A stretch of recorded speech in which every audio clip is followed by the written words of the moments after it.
જોઈ છો Gujarat A to Z હું જનક। મોરબીમાં જીએસટી ઇન્ટેલિજન્સની ટીમે દરોડા પાડ્યા। 10 થી વધુ ટ્રાન્સપોર્ટરની ત્યાં તપાસ કરાઈ રહી છે। સવારથી 14 ટીમમાં 70 જેટલા અધિકારીઓ તપાસ કરી હતી। ટાઇલ્સની હેરાફેરીના 2 નંબરના વ્યવહારો બહાર આવે તેવી શક્યતાઓ છે। મોરબી, ગાંધીધામ અને જામનગરમાં પણ દરોડા પડાયા છે। Trimurti roadways, Velu transport, Delhi Ahmedabad road carrier, new Satyam roadways સહિતની જગ્યાએ દરોડા પડાયા છે। 10 થી વધુ ટ્રાન્સપોર્ટને ત્યાં દરોડાથી ફફડાટ પણ વ્યાપી ગયો છે। ટાઇલ્સની હેરાફેરીના 2 નંબરના વ્યવહારો બહાર આવવાની શક્યતાઓ છે। મોરબી જે હબ છે ટાઇલ્સનું, ત્યાં ગાંધીધામ અને જામનગરમાં તપાસ તેજ કરાઈ રહી છે। હિમાંશુ મારી સાથે જોડાઈ ગયા છે। હિમાંશુ, 10 જગ્યાએ દરોડા પડાયા છે, શું વિગતો સામે આવી રહી છે હાલમાં? જી જનાબ, હું આપને જણાવી દઉં કે મોરબીના જે ટ્રાન્સપોર્ટર છે તેમના ટ્રાન્સપોર્ટ ઉદ્યોગ મારફતે જ મોરબીમાં જે જુદા જુદા કારખાનામાં બનતી ટાઇલ્સ છે તે દેશના જુદા જુદા રાજ્યો સુધી પહોંચાડવામાં આવતી હોય છે। જો કે તેમાં મોટા પ્રમાણમાં બેનામી હિસાબ વગરના જે બિલ વગરના જે માલ હોય છે તેને સપ્લાય કરવામાં આવતા હોય છે। અને છેલ્લા 2 દિવસથી મોરબીની અંદર આજે ત્રીજો દિવસ છે જ્યારે આઈટી વિભાગ દ્વારા એક રેડની કાર્યવાહી ચાલી રહી છે। તેવા જ સમયે હાલમાં જીએસટીની જે ઇન્ટેલિજન્સ ટીમ છે તેના દ્વારા આજે સવારના સમયથી જ જુદી જુદી 14 જેટલી ટ્રાન્સપોર્ટ પેઢીઓ ઉપર કાર્યવાહી શરૂ કરવામાં આવી છે। જેમાં Trimurti roadways, Velur transport, Delhi Ahmedabad road carrier, new Satyam roadways, એ ઉપરાંત આપણને જે બીજા નામ મળી રહ્યા છે તેમાં મોનાલી રોડવેઝ, એટીએમ ટ્રાન્સપોર્ટ અને મહાકાળી ટ્રાન્સપોર્ટ। આમ અત્યાર સુધીમાં 7 થી 8 નામ સામે આવે છે કે જે જગ્યાએ અલગ અલગ અધિકારીઓ દ્વારા અત્યારે કાર્યવાહી ચાલી રહી છે। અને જેમાં મુખ્ય વાત એ છે જનક, આખી જે અત્યારે કાર્યવાહી ચાલે છે તેમાં કે ડમી જે ટ્રાન્સપોર્ટ હોય છે, ઘણી વખત ડમી બિલના આધારે પણ અહીંથી જે માલ મોકલવામાં આવતો હોય છે અને જે 2 નંબરના હિસાબો હોય છે કે બિલકુલ આ એક મહત્વપૂર્ણ બાબત છે। 2 નંબરના હિસાબો બહાર આવે તેવી શક્યતાઓ છે। 10 થી વધુ ટ્રાન્સપોર્ટર ત્યાં દરોડાથી ફફડાટ પણ વ્યાપી ગયું છે। અરવલ્લીના મેઘરજના લાંચિયા મામલતદાર પર હવે સકંજો કસાયો છે। મામલતદારના 3 દિવસના રિમાન્ડ મંજૂર કર્યા છે। મહત્વનું છે ગઈકાલે ડ્રાઈવર સાથે મામલતદારે મળીને ₹27,000ની લાંચ લીધી હતી। જે લઈને મામલતદાર રમેશ પરમાર અને ડ્રાઈવર ભગત ડામોરના 3 દિવસના રિમાન્ડ મંજૂર કર્યા છે। દારૂની ગાડી છોડાવવા સોલવન્સીનો દાખલો આપવા લાંચ લીધી હતી। હવે રિમાન્ડ મંજૂર કરાતા સઘન તપાસ પણ હાથ ધરાશે।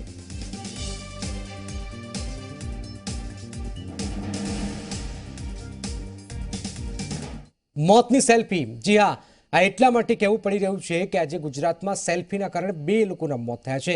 એક પંચમહાલમાં સેલ્ફી લેવાના ચક્કરમાં એક વિદ્યાર્થીનું મોત થયું। સુરતથી પ્રવાસે આવેલા વિદ્યાર્થીનું પંચમહાલના હાલોલમાં મોત થયું છે।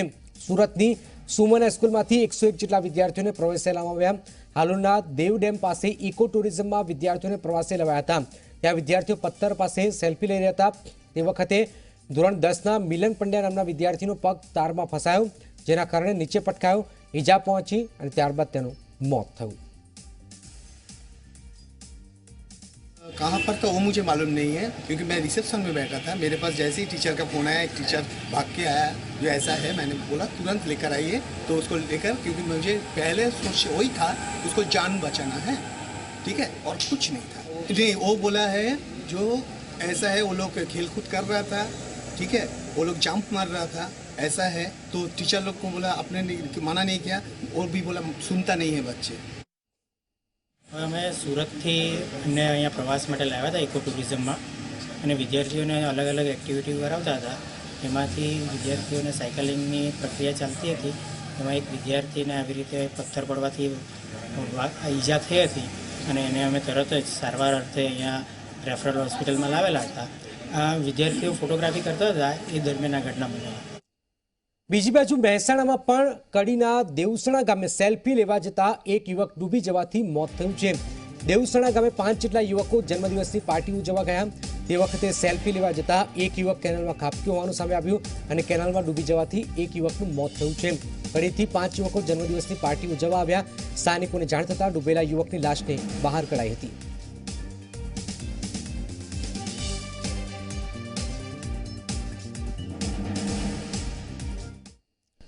વડોદરામાં અલકાપુરી વિસ્તારમાં અકસ્માત થયો છે। બેકાબુ કાર ચાલકે એક સાથે 3 વાહનોને અડફેટમાં લીધા। કાર ચાલકે 3 ટુ વ્હીલર ચાલકોને અડફેટમાં લીધા। અકસ્માતમાં મોપેડ ચાલક યુવક યુવતીને ઈજા પહોંચી। આ કાર ગેરેજમાં સર્વિસ માટે આપી હતી અને ગેરેજનો કર્મચારી કાર લઈને નીકળ્યો હતો તે વખતે અકસ્માત થયો। મળેલી માહિતી પ્રમાણે ઘટના અલકાપુરી વિસ્તારની છે, જ્યાં કાર ઓટો કાર રિપેરિંગ સેન્ટરમાં રિપેરિંગ માટે ગઈ હતી। ત્યારથી ગેરેજનો રેહાન નામનો કર્મચારી કાર લઈને નીકળ્યો હતો તે દરમિયાન આ અકસ્માત થયો। જોકે ઘટના બાદ ગેરેજનો કર્મચારી કાર મૂકીને ફરાર થઈ ગયો છે। સ્થાનિકોનો દાવો છે કે કાર 100થી પણ વધુની સ્પીડે હતી। બાદમાં કાર થાંભલા સાથે અથડાઈ। ઘટનામાં જયશ્રીબેન અને આશીષભાઈ નામના 2 લોકોને ઈજા થઈ છે। ઈજાગ્રસ્તોને હોસ્પિટલ ખસેડાયા છે। તેમના સંબંધીઓને જણાવ્યા પ્રમાણે બંનેની હાલત ગંભીર છે। એ કારવાળાની ઝડપ ખૂબ જ હતી, એટલે એક્સપેક્ટ આપણે કરી શકો 100 અપ હતી કે જે અલકાપુરીના ભરચક વિસ્તારની અંદરમાં 100ની સ્પીડ તમે કલ્પના પણ ન કરી શકો। 100% થવી જોઈએ ને, એ પણ આ અલકાપુરીના ભરચક વિસ્તારમાં ને સામે સ્કૂલ પણ છે, એમ કે હાઈસ્કૂલ કે જ્યાં નાના નાના બાળકોની જે કાયમ આવતા જતા હોય છે, અહીં થવી જ જોઈએ। નહીં તો પાછું સ્પીડ બ્રેકર પણ રાખેલા છે ને કદાચ ડ્રાઈવર ચાલકે સ્પીડ બ્રેકર પણ નથી જોયા। સંયુક્તમાં એક ચીજ છે કે મારે ઘરમાં પ્રસંગ હતો, અમે લોકો ઘરે હતા બધા ને ગાડીનું રાતનો સમય હતું, મેં બધું બેટરી કાઢીને તું ગેરેજમાં મૂકી દે છે। હવે છોકરા લઈને નીકળી ગયા, ઠોકી દીધી ગાડી। હવે ગાડીમાં બ્રેક શું છે તો મને પણ ખબર નહીં અત્યારે। હવે મને ખબર કે ગાડી ચાલુ થાય તો ખબર પડે એની અંદર। મારી ગાડી પર રિપેરિંગમાં આવી હતી। આ કસ્ટમરની ગાડી છે મારા। આ આપણે અમદાવાદની ગાડી છે, સમીર નામની છે। આ રહ્યું સામેની side auto car repairing centre. એક સવાલ પૂછવા માંગુ છું, આ જે કાર ચલાવતા હતા, જે છોકરો તમે કહો લઈને નીકળી ગયો છે, એનું નામ શું છે ને કેટલા સમયથી તમારે કામ કરે છે? મારા પાસેથી 2 વર્ષથી મારા પાસે કામ કરે છે છોકરો, રેહાન છે એનું નામ। ગાડી છે ને એક મારા વેન્ડરની છે, એમના છોકરા છોકરી હતા બંને, અને એમને એક્સિડન્ટ થયો, બંને હોસ્પિટલ હતા। હું હોસ્પિટલ જસ્ટ આવ્યો છું આમની સાથે વાત કરવા માટે। હા, એ મારા સંબંધી છે। એ બંને બહુ સિરિયસ છે અને બધા હોસ્પિટલાઇઝ છે। સુકાન હોસ્પિટલ પર છે। યસ, અમિતનગર। તો આ તરફ વલસાડના વાપીમાં બસ ચાલકે સ્ટીયરિંગ પરથી કાબુ ગુમાવ્યો। સ્વામિનારાયણ સ્કૂલની બસે બાઇક અને રિક્ષાને ટક્કર મારી। અકસ્માતમાં બાઇક ચાલકને ઈજા પહોંચી। પેપીલોન સર્કલ પાસે બસે બાઇકને ટક્કર મારી હતી। ઇજાગ્રસ્ત બાઇક સવાર હોસ્પિટલમાં સારવાર હેઠળ છે। અકસ્માતની ઘટના સીસીટીવીમાં કેદ થઈ છે।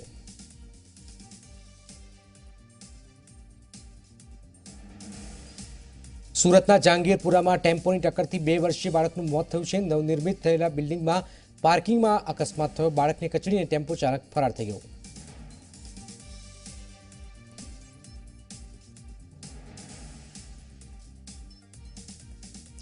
દ્વારકામાં ફરી એકવાર વિદ્યાર્થીઓને પ્રવાસે લઈ જતી સ્કૂલ બસનો અકસ્માત થયો।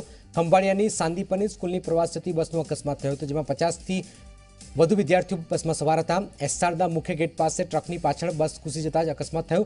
જોકે સદનસીબે અકસ્માતમાં કોઈ જાનહાની થઈ નથી। તો આ તરફ પાટણના સરસ્વતી તાલુકાના રખાવ ગામ પાસે અકસ્માત સર્જાયો। રોડ પરથી જઈ રહેલી 3 વિદ્યાર્થીનીઓ અને એક બાઇક ચાલકને પૂરપાટ ઝડપી રહેલા વાહન ચાલકે ટક્કર મારી। ઈજા થતા વિદ્યાર્થીને બાઇક ચાલકને હોસ્પિટલ ખસેડાયો છે। અકસ્માતની ઘટનાને લઈને લોકોમાં રોષ છે। એકઠા થયેલા લોકોએ રોડ પર આવીને રોષ વ્યક્ત કર્યો હતો। લોકોનું કહેવું છે કે રોડ પર આ સ્થળે અવારનવાર અકસ્માત સર્જાય છે। પૂરપાટ ઝડપે જતા વાહન ચાલકો સામે પોલીસે કાર્યવાહી કરવી જોઈએ।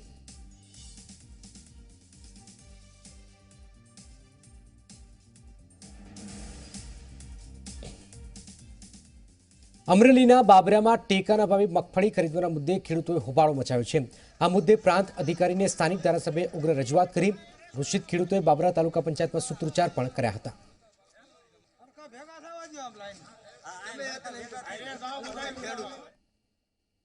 રાજ્યના પશુપાલકો માટે સારા સમાચાર છે। આગામી સમયમાં પશુપાલકોને દૂધના ભાવમાં વધારો મળશે। આંતરરાષ્ટ્રીય બજારમાં માંગ વધતા અને ગુજરાત સરકારની 300 કરોડની મદદ મળતા પશુપાલકોને લાભ થશે।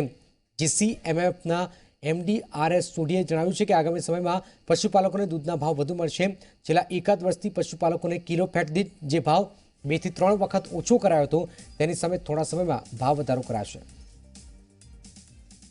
मार्केट के भी जो प्राइसेस 1500, 1600, 1800 डॉलर में था, अभी बढ़ के 2200 डॉलर हो गया।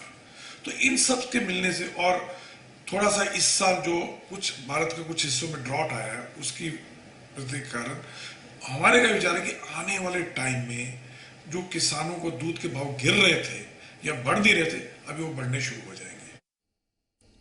બનાસકાંઠાના ચીબડામાં થયેલા બાળકોના મોત બાદ આરોગ્ય વિભાગ દ્વારા તાત્કાલિક તપાસ હાથ ધરાઈ હતી, જેમાં આરોગ્ય વિભાગના અધિકારી અરુણ આચાર્યએ સ્પષ્ટતા કરી છે કે બાળકોના મોત ડિપ્થેરિયાથી નથી થયા, પરંતુ બાળકોના મોત માટે બેક્ટેરિયલ ઇન્ફેક્શન જવાબદાર છે. હાલ તકેદારીના ભાગરૂપે ચીબડાના તમામ બાળકોને બુસ્ટર ડોઝ અપાયા છે.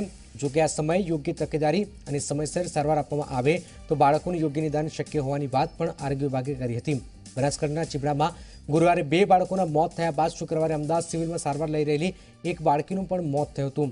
જે બાદ તાત્કાલિક બનાસકાંઠાની આરોગ્ય વિભાગની ટીમે તપાસ પણ હાથ ધરી.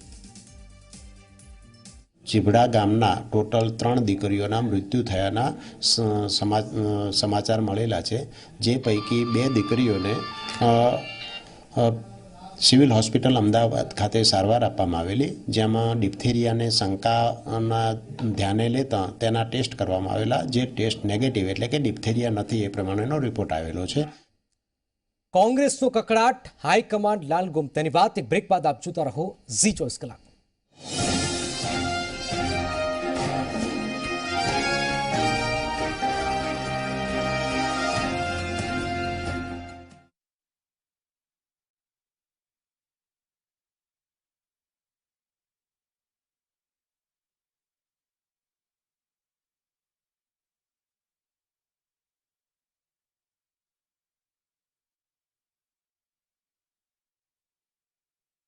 સાંજે મૃત્યુ પામેલા કાલે સવારે ફરી સજીવન થયા.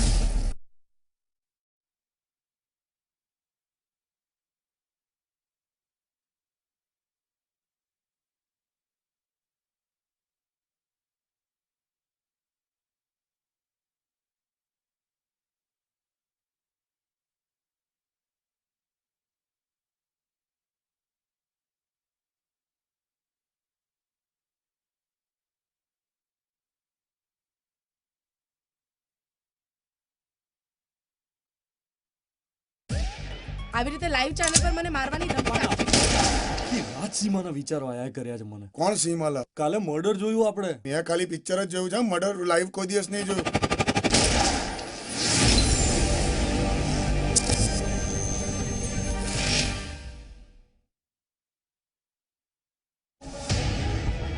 પરીક્ષા માટે થઈ જાઓ તૈયાર.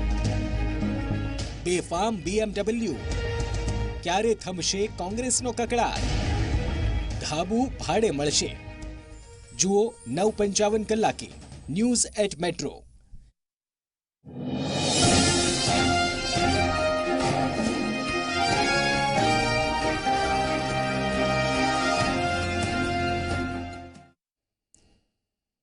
ગુજરાત કોંગ્રેસના કકડાટથી હાઈકમાન્ડ લાલગુમ થઈ ગયું છે. નેતાઓના નારાજગીથી હાઈકમાન્ડ કંટાળી ગયું છે અને તાત્કાલિક નારાજ નેતાઓ સહિત પ્રમુખ અમિત ચાવડા, નેતા વિપક્ષ એટલે કે પરેશ ધાનાણી દિલ્હી દરબારમાં હાજર થવા આદેશ કર્યો છે. નારાજ નેતાઓ સહિત તમામને દિલ્હી બોલાવાયા છે. આવતીકાલે જ ગુજરાતના નેતાઓ પ્રભારીને દિલ્હીમાં હાજર થવા ફરમાન છે. જોકે આ નેતાઓમાં 2 નેતાઓને દિલ્હીનું તેડું નથી આવ્યું. અલ્પેશ ઠાકોર, શૈલેષ પરમારને દિલ્હી નથી બોલાવ્યા. જોકે આ બંને નેતાઓને દિલ્હી ન બોલાવતા નારાજ જૂથમાં પણ 2 ભાગલા પડવાની શક્યતાઓ છે. નેતાઓની નારાજગી મુદ્દે દિલ્હીમાં બેઠક થશે. દિવસે દિવસે વધી રહેલા આંતરિક ડખાણે કાઢવા તુરંત આ નિર્ણય લેવાયો છે.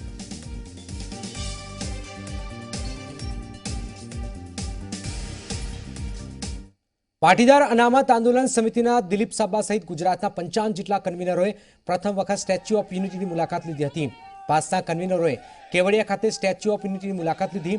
જય સરદાર, જય પાટીદાર નારા લગાવ્યા અને સરદાર પટેલના ચરણોમાં નમન પણ કર્યું હતું. પાટીદાર અનામત આંદોલન સમિતિ પ્રથમ વખત ઘણી વખત આવવાનો પ્રયત્ન કરો પણ ક્યાંક ને ક્યાંક અનામત આંદોલન સમિતિને રોકવાના પ્રયત્નો થતા હતા.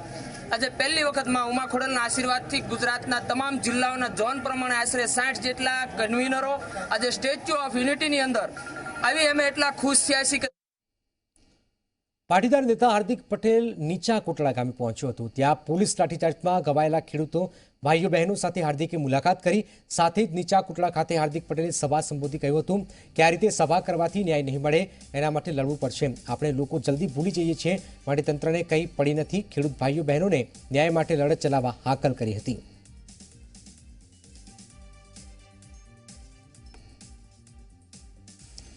હાર્દિક પટેલ ભાવનગર પહોંચ્યા. ભગુડા ગામે હાર્દિકે મોગલમાના દર્શન કર્યા અને મંદિરેથી દર્શન કરીને તેઓ કોટડા ગામે રવાના થયા હતા. પોલીસ દમનમાં ઘવાયેલા ખેડૂતો સાથે હાર્દિક મુલાકાત કરી હતી. મુલાકાત પહેલા હાર્દિકે કહ્યું કે અલ્ટ્રાટેક કંપનીના વિરોધમાં પ્રદર્શન કરતા ખેડૂતો પર પોલીસે બેરહેમીપૂર્વક લાઠીચાર્જ કર્યો છે. સરકારના ઇશારે ખેડૂતો પર અત્યાચાર થઈ રહ્યા છે. ની વાત તો એ છે કે છેલ્લા કેટલાય સમયથી સૌરાષ્ટ્રની અંદર ને ખાસ કરીને ભાવનગર ને અમરેલીના જે ખનિજ વિસ્તાર છે એ ખનિજ વિસ્તારની અંદર જ્યારે પણ ખેડૂતોએ પોતાનો વિરોધ દર્શાવ્યો છે પોતાની જમીનો માટે, ત્યારે અહીંયાના પોલીસ પ્રશાસન દ્વારા સરકારના આદેશ અનુસાર એમની ઉપર જે લાઠીચાર્જ કરવામાં આવ્યો છે. પહેલાં તો જે લાઠીચાર્જમાં ઘવાયેલા ખેડૂતો છે એમની મુલાકાતે જવાના છે. એ પછી તરગડી ગામ કરીને છે ત્યાં પવનચક્કીના વિરોધમાં પણ ખેડૂતો આંદોલન કરે છે, તેમને પણ મળવા જના છે. અને ખૂબ નવાઈની વાત એ છે કે અમરેલી અને ભાવનગરનો જે મહુવા તળાજાવાળો જે વિસ્તાર છે એ વિસ્તારની અંદર ખનિજથી ભરપૂર વિસ્તાર છે. અને આ વિસ્તારની અંદર જે પ્રમાણે કંપનીઓને મફતના ભાવે જમીનો આપી દેવામાં આવે છે, જેમાં ખાસ કરીને અત્યારે અલ્ટ્રાટેક સિમેન્ટને જે જમીન આપવામાં આવી છે એના વિરોધની અંદર ખેડૂતો આંદોલન કરતા હતા અને એમને બેરહેમીથી મારવામાં આવ્યો છે. બેરહેમીથી એટલે કે 90 લોકોને જેલની અંદર મોકલી દેવામાં આવે છે. મહિલાઓને પણ ખરાબ રીતે મારવામાં આવ્યો છે. એક મહિલા પ્રેગ્નેન્ટ હતી, એને પણ ખરાબ રીતે મારવામાં આવ્યો. આ બધી વાતના વિરોધમાં અમે લોકો એમના સમર્થનમાં છીએ. આવતીકાલે સમગ્ર રાજ્યમાં લોકરક્ષક દળની પરીક્ષા યોજાવા જઈ રહી છે. ત્યારે પરીક્ષાર્થીઓ માટે અનેક સવાલો ઉઠી રહ્યા છે. ત્યારે ખાસ કરીને જે મહિલા ઉમેદવારો છે તેમને સૌથી વધુ મુશ્કેલીનો સામનો કરવાનો વારો આવે તેમ છે. કારણ કે કોઈપણ પરીક્ષા કેન્દ્ર ઉપર રાત્રિ દરમિયાન પહોંચી ગયા પછી રાત્રિના સમયમાં મહિલાઓ ક્યાં જશે તેવા સવાલો ઊભા થયા છે. ઝી 24 કલાક જૂનાગઢ પહોંચ્યું અને મહિલા ઉમેદવારો સાથે વાત કરી અને તેમની મુશ્કેલી જાણવાનો પ્રયાસ પણ કર્યો હતો. કાલે એક્ઝામ પહોંચવાનો ટાઈમ છે. અત્યારે 3 વાગ્યાની ટિકિટ આપેલી છે, એટલે ટોટલ 18 કલાક જેવું થાય. ક્યાં રહેવું, શું કરવું ને કઈ રીતના ત્યાં પહોંચવું અમારા ટાઈમે એ રીતના પ્રશ્ન થાય છે. અમારે કોડીનારનું સેન્ટર છે અને કાલે 8 વાગે રિપોર્ટિંગ ટાઈમ છે અને અત્યારે 3 વાગ્યાની ટિકિટ મળી છે. 8 વાગે અમારે રિપોર્ટિંગ આપવાનું છે, તો અમે કેવી રીતે જઈએ? અમારા વાલી પણ અમારા ભેગા હેરાન થાય છે અને અમે કેવી રીતે જઈએ? અમને મારી એક જ બસ છે ને સવારે કઈ બસ જાતી નથી. રવિવારની બધી બસો એક બસ જાતી નથી. આજે જ જાય છે એક બસ. મારે તાલાળામાં વારો આવેલો છે, તો મારે સાંજે 7 વાગ્યાની બસ છે, તો ત્યાં જઈને પછી ક્યાં રહેવું, કેમ કરવું, શું કરવું, એ બધી તકલીફ રહી એમ છે. એટલે આ તો ટાઈમ પોસાય એમ નથી અમને. બનાસકાંઠામાં એસટી વિભાગના અધિકારીઓએ લોકરક્ષક દળની પરીક્ષા આપવા જનાર ઉમેદવારોને ફૂલ આપી તેમની શુભકામનાઓ પાઠવી. પાલનપુર એસટી બસ સ્ટેશનમાં એસટીના અધિકારીઓએ ફૂલ આપી શુભેચ્છા પાઠવી હતી. પરીક્ષા સ્થળે જવા માટે મોટી સંખ્યામાં ઉમેદવારોએ એસટી બસ સ્ટેશન આવી પહોંચ્યા, જ્યાં તેમને ફૂલ આપી શુભકામનાઓ પણ આપી હતી.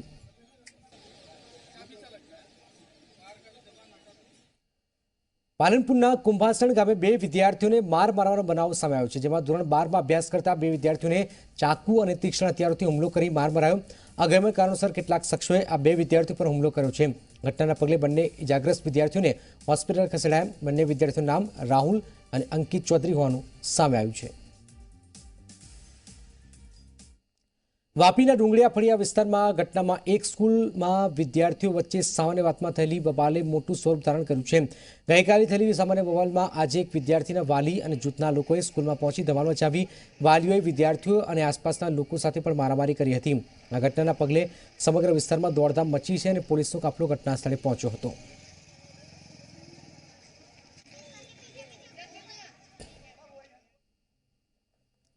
વેરાવળના ઇનાજ ગામે પાણીની કેનાલમાં દીપડાનો મૃતદેહ નજરે પડ્યો હતો, જેને લઈને સ્થાનિકોએ વન વિભાગને જાણ કરતા જ વન વિભાગની રેસ્ક્યુ ટીમ ઘટના સ્થળે પહોંચી હતી. દીપડાનો મૃતદેહ કેનાલમાં ફસાઈ જતા જ પાણીના પ્રવાહને કારણે મૃતદેહને બહાર કાઢવામાં રેસ્ક્યુ ટીમને ભારે જહેમતનો સામનો કરવો પડ્યો હતો. પાણીમાં દોરડાથી ઉતરી અને પાણીનો પ્રવાહ ચેક કરેલ છે અને અંદર પગે પાણીમાં ઊંડા પાણીમાં ઉતરી ગળા સુધી અને શોધખોળ ચાલુ કરેલ છે, પણ પાણીનો પ્રવાહ વધારે હોય અને પાણીનું પ્રેશર વધારે હોવાના કારણે અમોએ સિંચાઈ વિભાગના અધિકારીને જાણ કરી પાણીનો પ્રવાહ સ્ટોપ કરવા જણાવેલ છે. હવે વાત મોગલીને મળી મમતાની.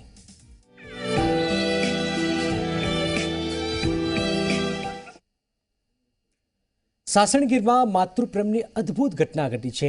એક સિંહણ દીપડાના બચ્ચાને ઉછેરી રહી છે. આવું જોઈએ દીપડાના બચ્ચા માટે સિંહણના માતૃપ્રેમની અદ્ભુત કહાની.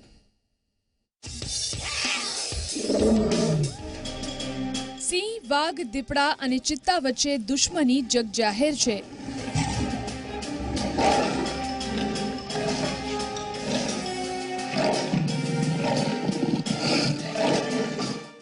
ત્યારે જંગલ ગીરનું હોય કે આફ્રિકાનું, જ્યારે પણ સિંહ અને દીપડો સામ સામે આવે એટલે ખૂની ખેલ ખેલાતો હોય છે. અને જો એમાં પણ સિંહણ સાથે તેના સિંહ બાળ હોય તો સિંહણ આરપારની લડાઈ માટે તૈયાર રહે છે.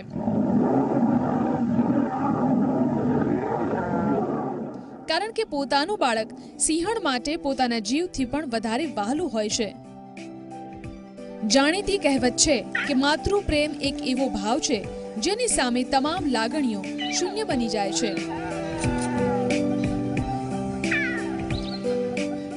જોઈને તમને ચોક્કસ નવાઈ લાગતી હશે કે સિંહણની સાથે દીપડાનું બચ્ચું. જી હા, આ નજારો સાસણ ગીરના જંગલનો છે, જ્યાં એક સિંહણ પોતાના બચ્ચાની સાથે દીપડાના બચ્ચા ઉપર પણ પોતાના પ્રેમનો વરસાદ વરસાવી રહી છે. દીપડાનું આ બચ્ચું કોઈક કારણોસર તેના પરિવારથી વિખૂટું પડી ગયું હતું, ત્યારે સિંહણ છેલ્લા ઘણા દિવસોથી આ દીપડાના બચ્ચાને પોતાના બચ્ચાની જેમ જ ઉછેરી રહી છે. એટલું જ નહીં, સિંહણ પોતાનું દૂધ પણ દીપડાના બચ્ચાને પીવડાવી રહી છે, સાથે જ બીજા વન્યજીવોથી તેનું રક્ષણ પણ કરી રહી છે. જૂનાગઢ વન વિભાગનો સ્ટાફ આ પરિવારની દેખરેખ રાખી રહ્યો છે. વન વિભાગના તમામ અધિકારીઓ સર્વેલન્સ કેમેરાના આધારે પરિવાર પર વોચ રાખી રહ્યા છે. આ સાથે જ વન વિભાગે જંગલ બુક નામની ફિલ્મના આધારે દીપડાના બચ્ચાને મોગલી નામ આપ્યું છે અને બચ્ચાનો ઉછેર કરનારી સિંહણને રક્ષા નામ આપ્યું છે.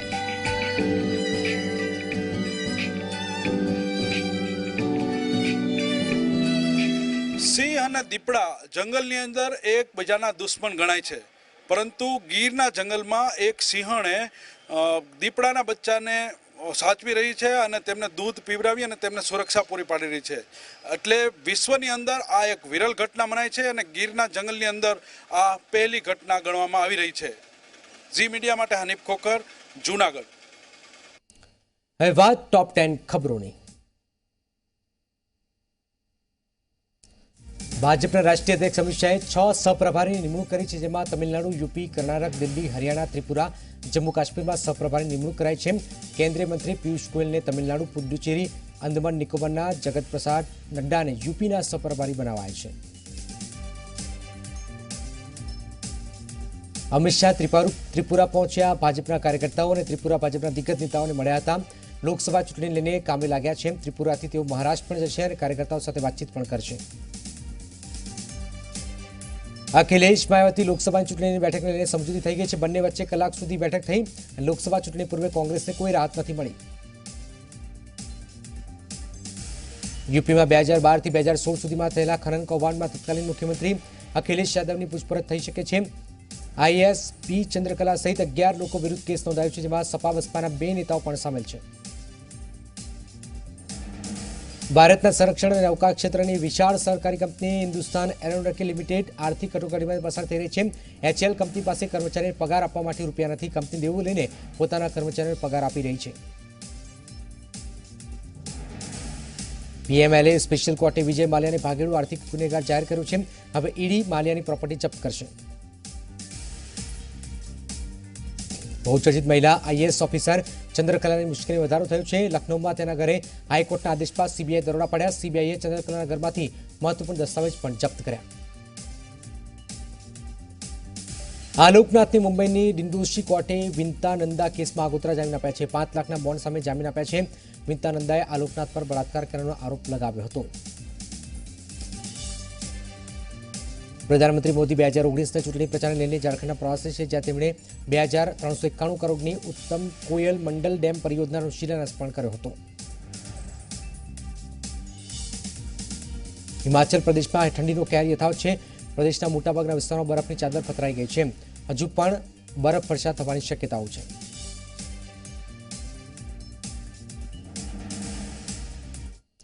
રાજ્ય સહિત દેશ દુનિયાના સમાચાર માટે આપ જોતા રહો ઝી 24 કલાક. નમસ્કાર.